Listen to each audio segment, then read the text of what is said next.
3 minute এডুকেশনে আপনাকে স্বাগতম।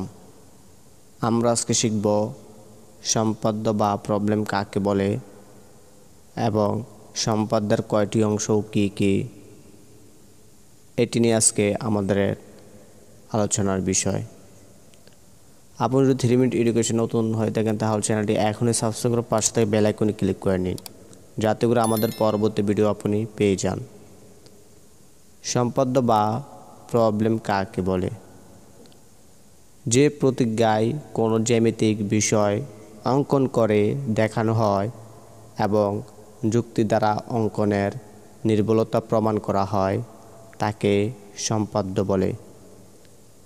আবার বলি, যে প্রতিজ্ঞায় কোনো জ্যামিতিক বিষয় অঙ্কন করে দেখানো হয় এবং যুক্তি দ্বারা অঙ্কনের নির্ভুলতা প্রমাণ করা হয় তাকে সম্পাদ্য বলে।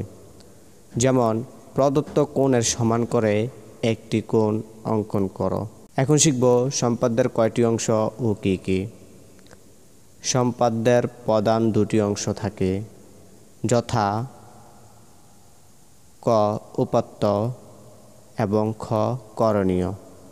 এই দুটি অংশ উপাত্ত এবং করণীয় নিয়ে হলো সম্পাদ্য গঠন। এখন শিখব উপাত্ত বা ডাটা কাকে বলে। উপাত্ত বা ডাটা হচ্ছে সম্পাদ্যে যা দেওয়া থাকে তাকে উপাত্ত বা ডাটা বলে। আর করণীয় হলো সম্পাদ্য যা অঙ্কন করতে হয় তাকেই করণীয় বলে।